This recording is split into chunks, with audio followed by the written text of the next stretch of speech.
I've got my speech, so I'll do my speech if that's okay. Thank you.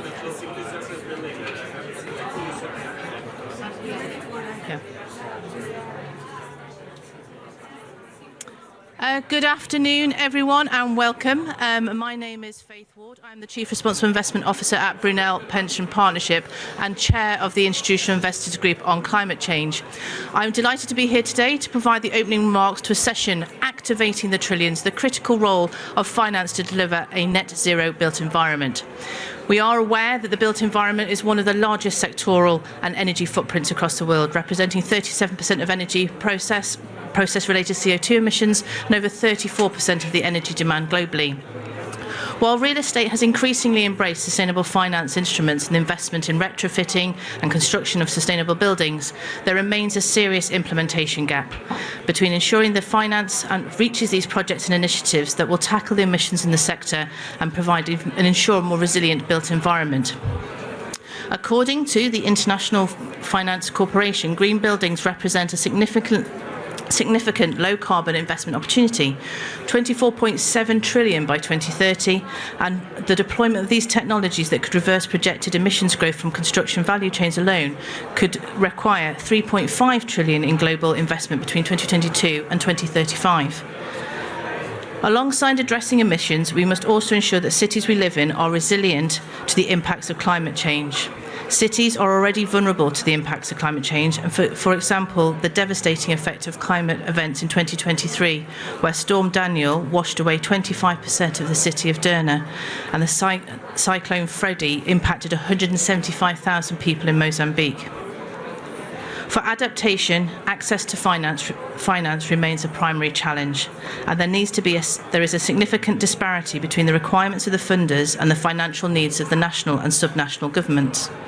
For example, cities in the south lack the necessary creditworthiness to access funds and struggle with the technical capacity to develop high-quality projects and sustainable finance mechanisms.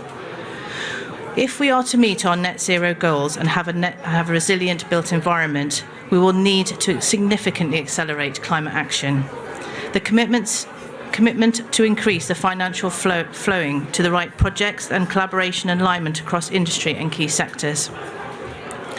Today we will hear from experts for the potential for finance to scale up solutions for buildings and construction and outline key conditions needed to enable the flow of capital towards the built environment that supports climate action. Alongside a presentation from the IFC on sustainable construction in emerging markets, we will have a panel discussion, where is the finance and where are the projects, including participants from KOMPAS VC, PKA, the Built by Nature and Real, alongside an audience Q&A focusing on who needs what from where. There you go, gave me a tongue twister there at the end. And with that, I would like to invite Win van Hout from the International Finance Corporation and World Bank to the stage. Yeah, over to you.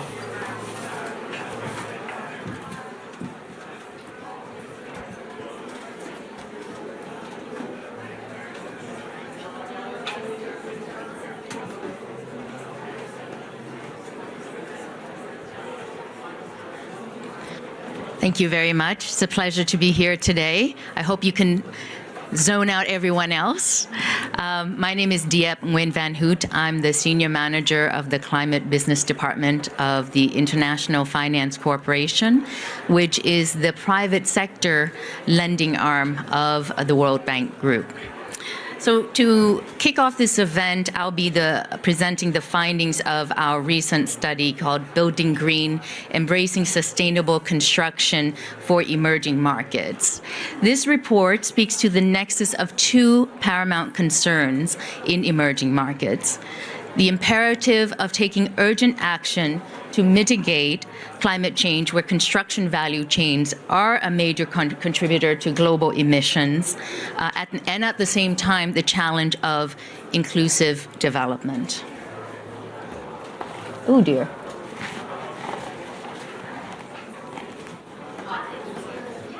Oh, it's this one. I see.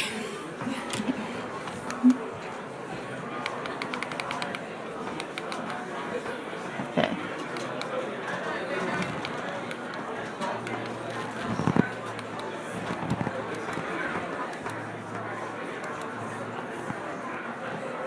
Okay.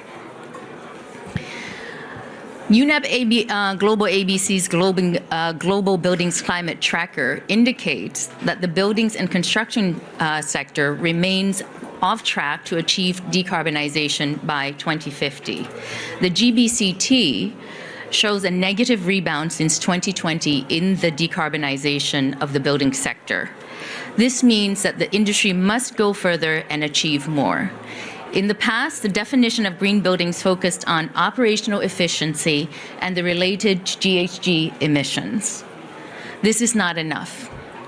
IFC's recent report provides a roadmap towards a more sustainable future. It offers a comprehensive analysis of the investment and policy actions needed to reduce carbon emissions within the construction value chains in emerging markets. And I'll tell you a little bit more about the EDGE certification in a bit. So IFC, in order to reduce emissions in the construction sector, IFC invented or created the EDGE Green Building Certification in 2012, and we launched it in 2015.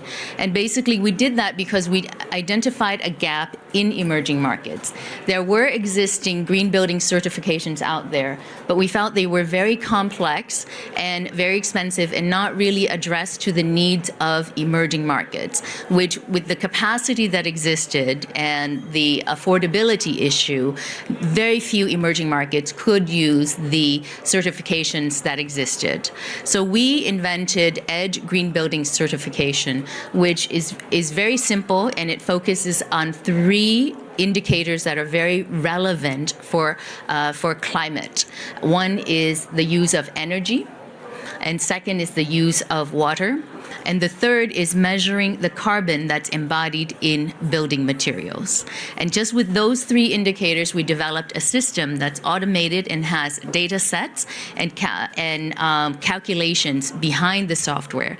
And we provide it as a free software and we provide it as a public good, and anyone can get certified with a third-party certification system. And with that system provided to pretty much all countries around the world. There are projects in the pipeline in 200 countries, and we have certifications now. These numbers are even a little bit outdated because it changes every day.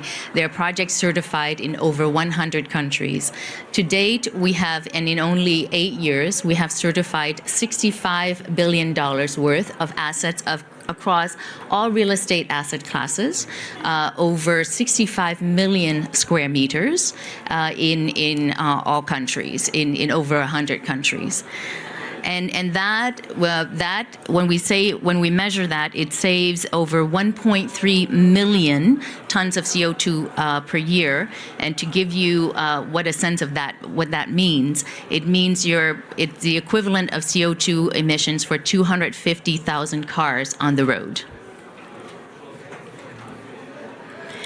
Now, the reason why EDGE is important is because construction value chains today, including the construction and operation of buildings, as well as the production of construction materials such as steel and cement, account for approximately 40% of energy and industrial-related CO2 emissions.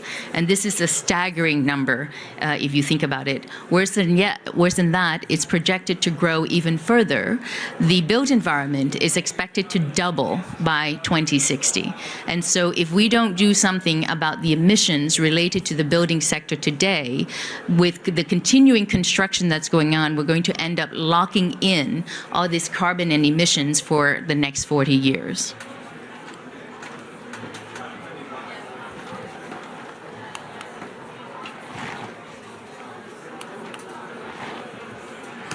And emerging and developing economies, despite their essential role in economic growth, are responsible for 2/3 of these emissions. And this contribution is expected to increase further by 2035.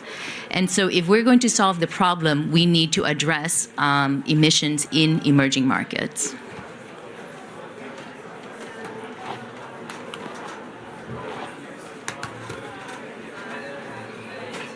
And so what can we do to reduce the emissions? With the EDGE technology and the EDGE Green Building Certification System and the software that's provided actually provides recommendations during the design phase as well as during the operation phase of how to reduce emissions.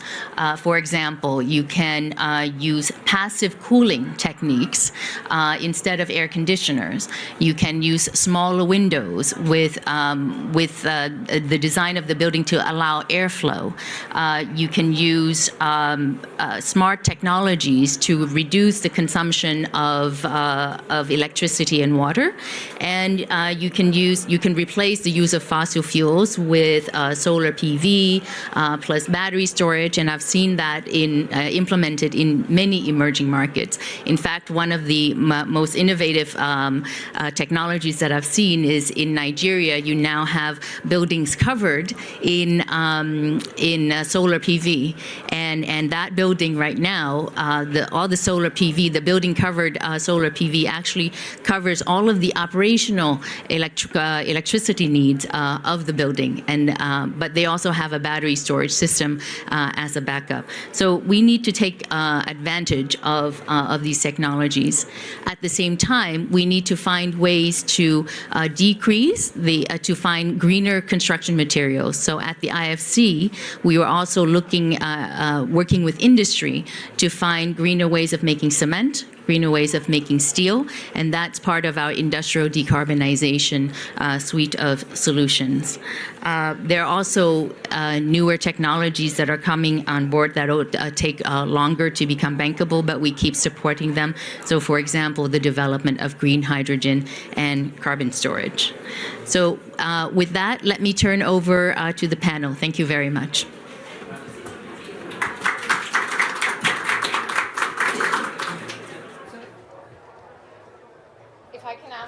Panel to come on stage, please. If you can join us.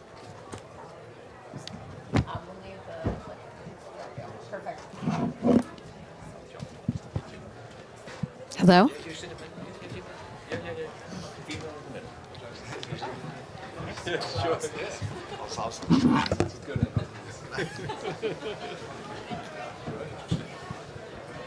Great. Thank you so much for coming up. Now, the real element behind the EDGE certification is the fact that it facilitates investment at a reasonable cost. And there are a couple other tools that we're looking at as well in that area for resilience. But the real question here is, how do we drive the investment and how do we achieve the goals that we want? You know, this sector is a huge contributor to climate change, but only 10% actually goes into green construction. So how do we make sure that finance is getting to the right projects? So luckily on stage today, we have a group of professionals that will be able to give us some insights on this. So this is an opening question to everyone. If you can just introduce yourself, your company, and your role within the ecosystem of financing the built environment. Thank you very much. I'm Sebastian Peck. I'm a managing director at KOMPAS VC. We are a venture capital firm that funds the decarbonization of the built environment and the manufacturing industry. Our investments range from materials like low carbon cement, green steel, all the way to software and software hardware combinations to basically push the decarbonization agenda in that sector. Hi. Thanks everyone for being here. My name is Na Ayelisa Kweno-Metel, and I'm the Climate and Green Buildings Lead at REAL. So REAL, we are innovators and investors in affordable housing. We have over 30 years experience in the affordable housing space in Africa and Asia. We typically invest in developers, but also housing finance projects, housing prop tech, and also the fintech. If you think about the fact that 70% of houses would be in Africa and Asia by 2050, we have to think about building differently, and that's why we focus on funding climate smart affordable housing projects in Africa and Asia. Thanks. Hi everyone, Robbie Epsom. I come from a background in sustainability consulting, but I'm now the EMEA head of sustainability at CBR Investment Management. So we have about 150 billion in assets under management, combination of real estate and infrastructure. I've got several hats here at COP28, so I'm actually the delegation lead for the Institution of Environmental Sciences and also part of the West London Business Delegation. So that's my primary aim of being here, but hopefully I can share some useful insights from CBRE Investment Management as well.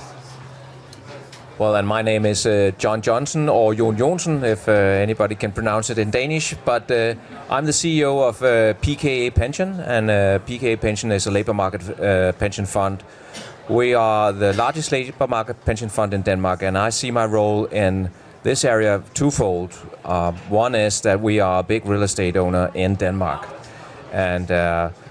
and of course, we have to do a lot there. I'm sure we'll come back to that later. And the other factor is that we're also an investor that do a lot for the green transformation in general. And we are involved now closely in two projects within two hard-to-abate sectors, green steel and cement production. So we also sort of start in the beginning of the ecosystem to become houses. So that's also very interesting and a way to change also this area. So thank you. Thank you. So, John, I want to start with you. So PKA is committed to achieving net zero emissions from all pension funds investments of zero by 2050 and achieve a CO2 carbon neutral portfolio. So now, since making this announcement in 2021, how have you approached implementing it within your real estate portfolio? How have you engaged other stakeholders, and what challenges have you faced? Well, a lot of challenges, but so we invest in a lot of things, and to making a goal for 2050 might be, very long time. So we have set up separate goals for 2025 and 2030. So by 2025, we want to reduce our carbon emission from all of our investments by 30%, and by 2030 by 50%. And that's actually a very hard target to reach. So in the real estate sector, our investments in real estates, we have another target, a sub-target. So by 2025, we want to decrease our carbon emission from 2020 to 2025 by 50%. And that also includes our current investments, not only new investments. We also want to 35% of the power supplied for these buildings should be wind or solar.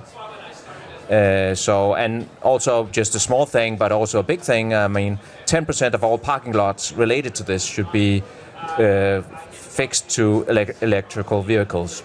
Electric vehicles is starting to become a big thing in Denmark, so that's an easy target, but it was not back in 2020. Great. And that's great to hear you are setting that pathway, right? You're taking those steps, and that's a lot of the work that we're working on as well. So, Sebastian, I want to ask you, the IFC's recent report calls for changes in the way we use and construct buildings, right down to the materials that we use, and technologies can increase accessibility to some of these solutions. Can you tell us about some of the trends that you see in the market, what you're most excited about, what's coming next, and how are we going to bring these solutions to market? Yeah, absolutely. I don't know whether people are aware of this, but a couple of days ago, a paper in Nature was published by DeepMind, and they basically laid out how generative AI had discovered about 350,000 possible new materials. And I think materials is one of the space we are super excited about. We've already made investments in low carbon cement, in green steel. When you take the emissions of those materials, also including aluminium, if you can decarbonize just these three materials, you're taking 25% of all carbon emissions out of the game. And that really has to be a priority. I think when we think about new construction, finding ways, and I think Denmark is actually really setting the bar very high here, finding a way to really lead with target-based regulations, to set constraints so that the building design process has to be rethought and work within those constraints. I think you combine that with the innovation we see on the material side, and I see a very, very exciting future ahead of us. There are obviously a lot of other levers. We talked about, PV, electrification of the home, and so on. But it's really that innovation is there. That technology is out there. That's not something I get excited about. What I do get excited about is what we really see through the combination of AI and materials. And now, I'm going to go to you. And from Riel, very company we're very familiar with. We're working in a lot of the same markets with us at IFC. So obviously a little bit different story than what's going on in Denmark, but Real has proven the concept of commercially and environmentally viable affordable housing, including a $10,000 house. And you've invested more than $75 million on these projects to house over 107,000 people. What are the lessons that you have taken from the implementation of these projects and the feasibility of delivering projects like this at scale?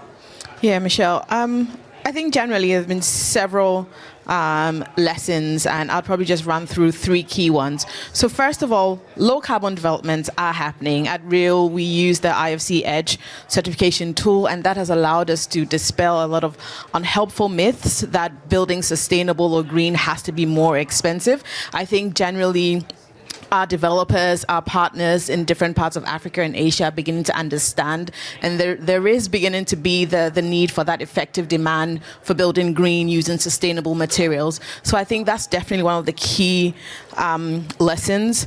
And secondly, I don't know how many people are familiar with, many of the communities in Africa and Asia, but you would find that people are paying quite expensive rents anyway. However, there isn't a track record of most of them is in cash, so there isn't a track record of reliable payment. Banks don't have ways of tracking how payments are made or repayments are made, so effectively they're unable to get mortgages, and some of the paperwork fosters risk aversion. So one of the things that Real does is we invest heavily in our data and evidence piece, because you absolutely need that data to show the track record, but also allow private sector and different actors to make more informed decisions. I think finally, I'd like us to think about how we frame financing in the affordable housing space.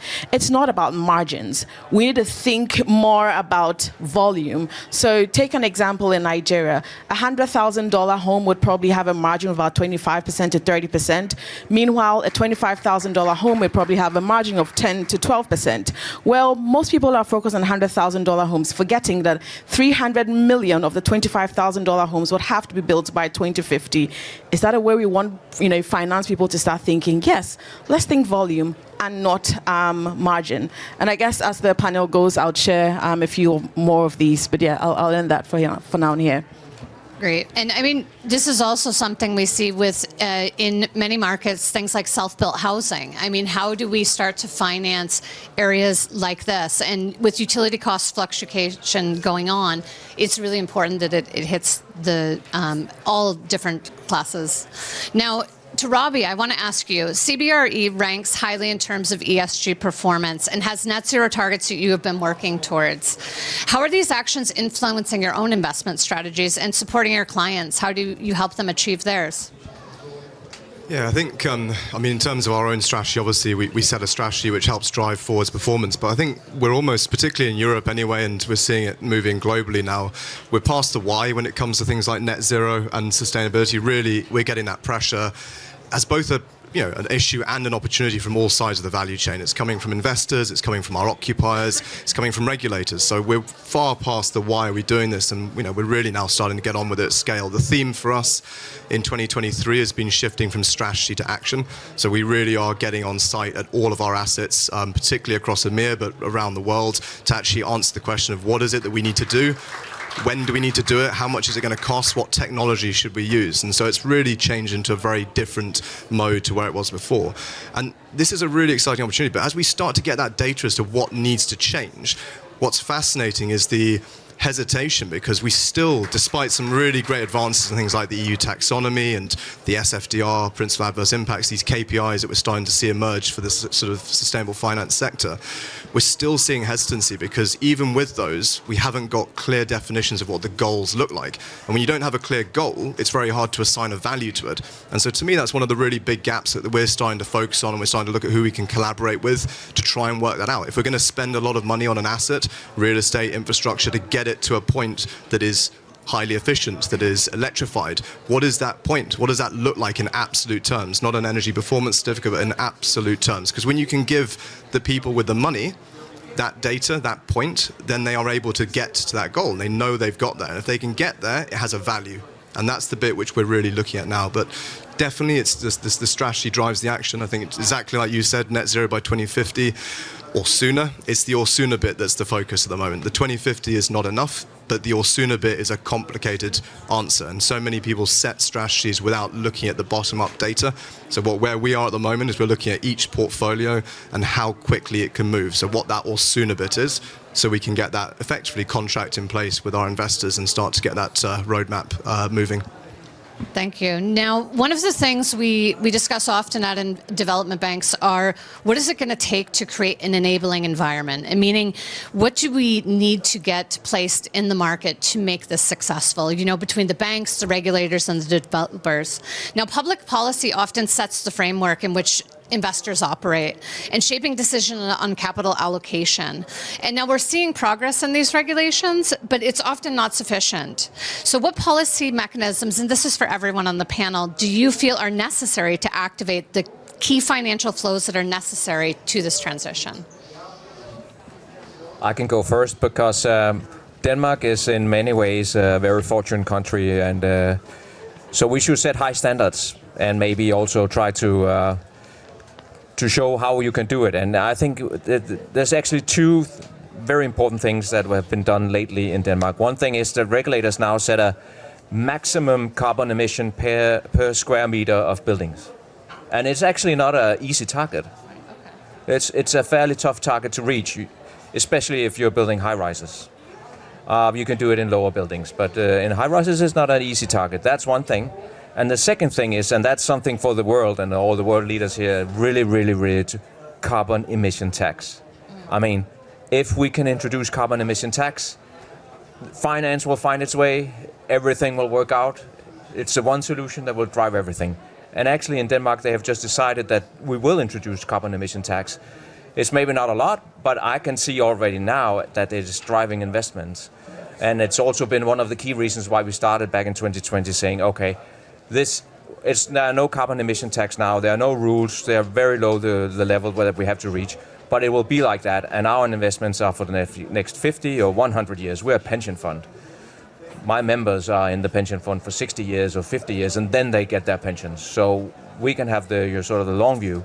So I think carbon emission tax, the one that's also introduced in Denmark now by 2024 and 25, depending on which sector, is a good way to do things. And even small levels is showing the way, because later on, tick, it will be harder.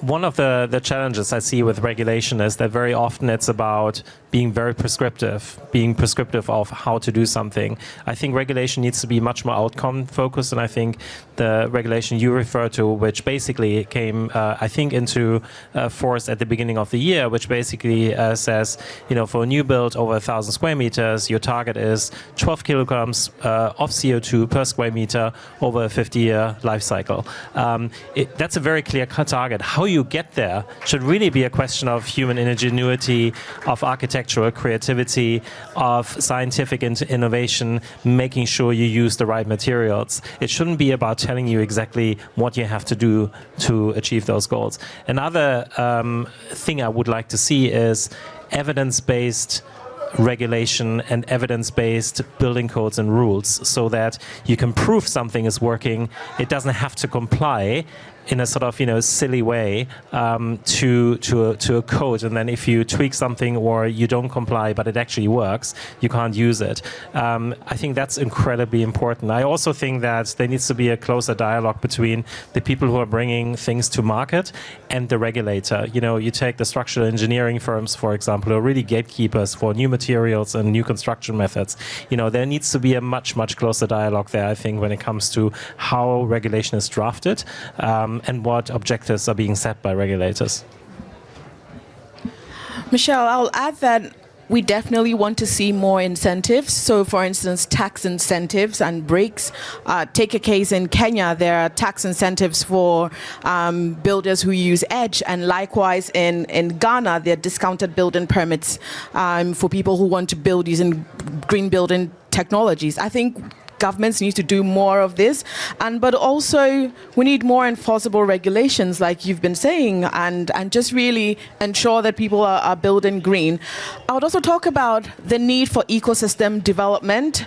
It really brings about efficiencies in the markets. Think about the time it takes to process land ownership, land titles, underwriting criteria for mortgages. All of these things are not present. These processes need to be tightened. And finally, a conducive policy environment to stimulate green materials. So we're talking supply chains here, because if we want communities in low-income areas to build green and use sustainable materials, well, where are they? Do they still have to import them? Thanks. Yeah, I think just maybe briefly to add to the comments already raised, I think the finance sector is very heavily regulated, and when regulation comes into the finance world, they take it seriously. You know, the Sustainable Financial Disclosure Regulations, great example. You know, just something as simple as that, which is the kind of checks and balances on the claims that are being made, has already driven very positive change. It's not perfect, it's frustrating for many people, but it is driving forwards at least the right thing. And EU taxonomy, again, not perfect, but it is moving things forwards. It's providing those goalposts of what does best practice look like. If we're going to spend money on something, how far do we need to get it before it reaches that point where it can be classified as efficient or a zero-emission building? All these things have definitions which carry value. So I think regulation like that just helps understand, you know, the checks and balances and what good looks like is very helpful and is starting to drive change. And maybe just one more thing to add to that, because I think sometimes we forget, you know, this hidden economy of the investment management world is huge. You know, you've got the pension funds, you know, when talking about activating trillions, that is a huge pot.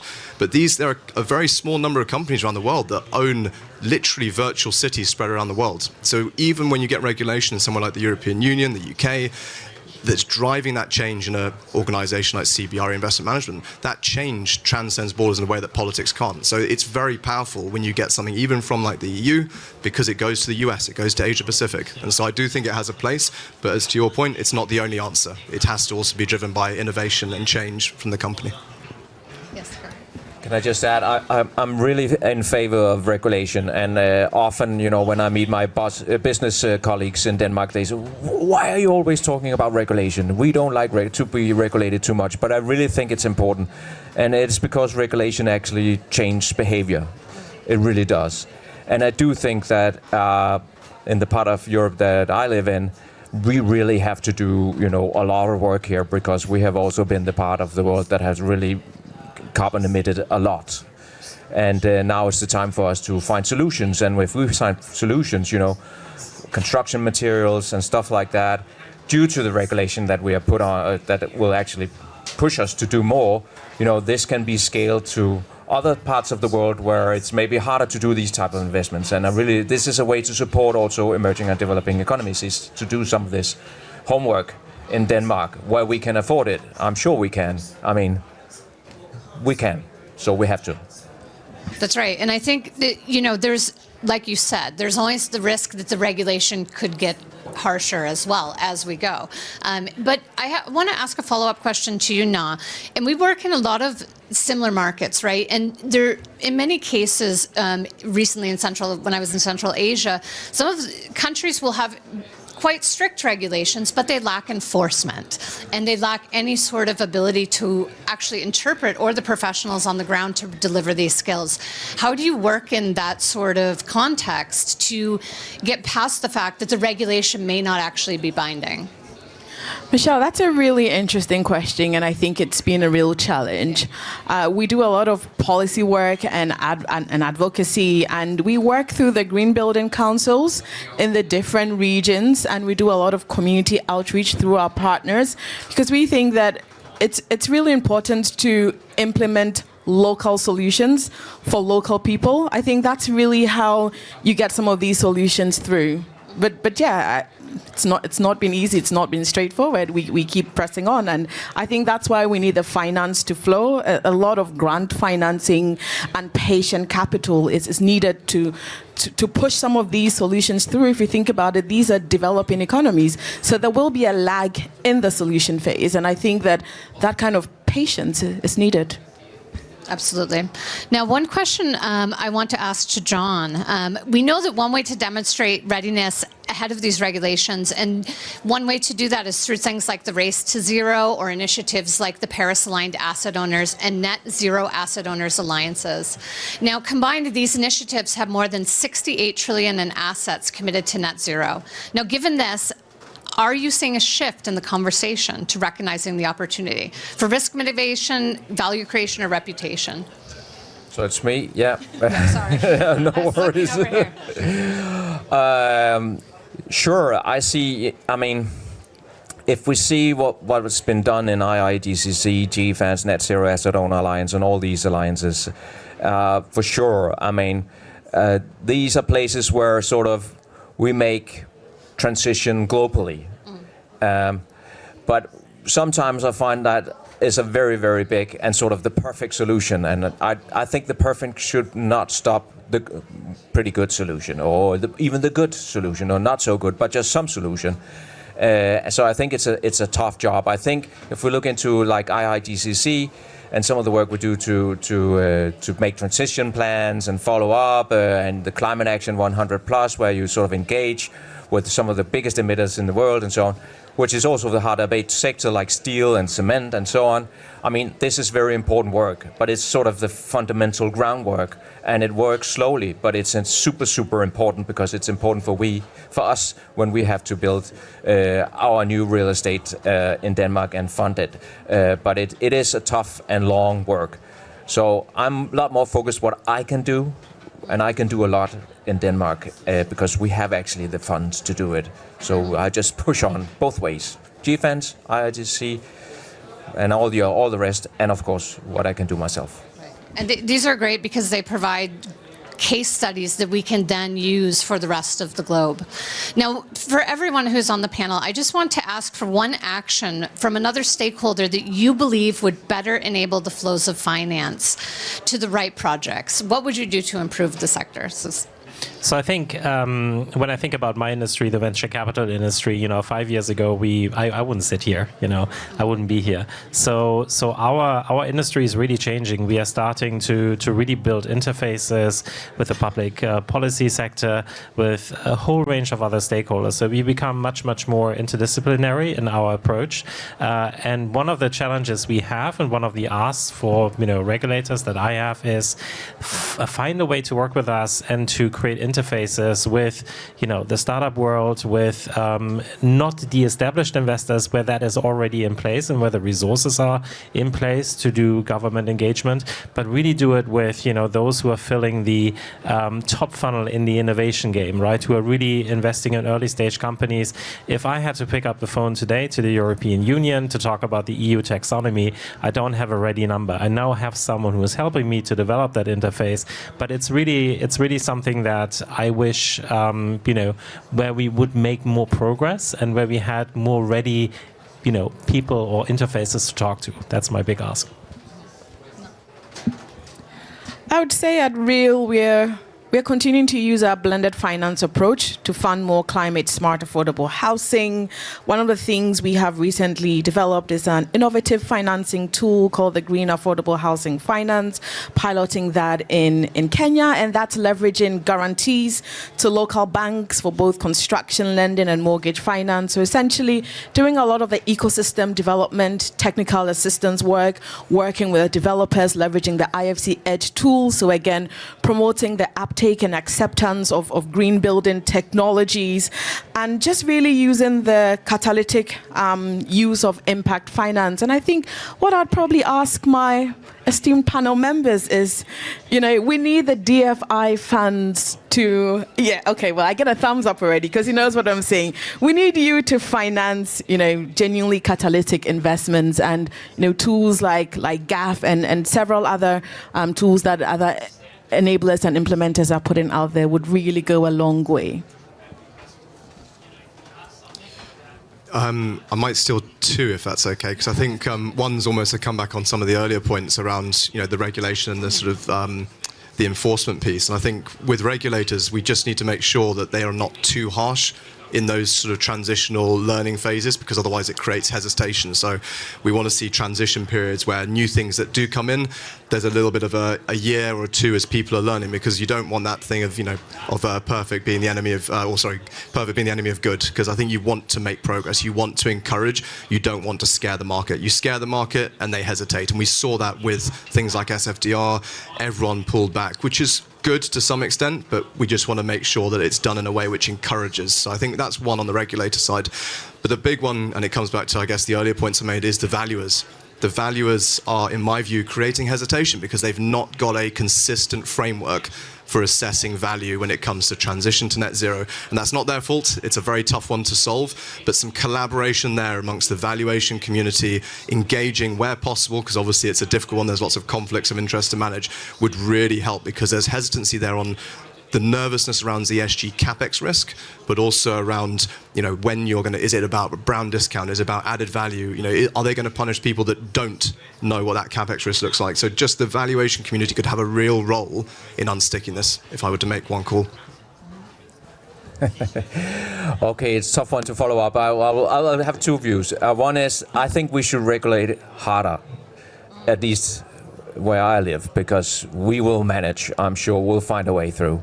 And the second bit is that just today, actually, USA, there was a IMCA, a new release that the United States is actually putting money into the Danish and the Norwegian and Swedish DFI, because we have operationalized the way that we invest in emerging and developing economies. So now we have sort of the Scandinavian practical way of doing things and the American money. And I think that's a very good combination.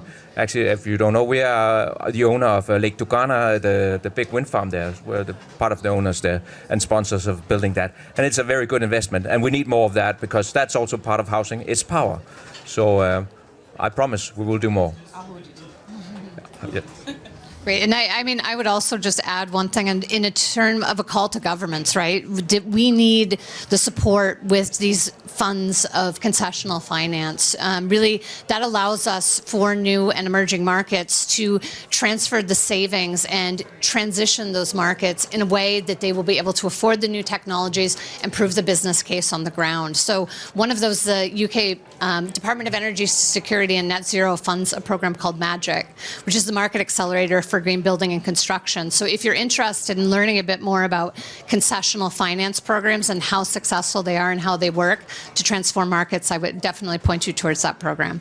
Well, I want to thank everyone today. Thank you so much for our panel.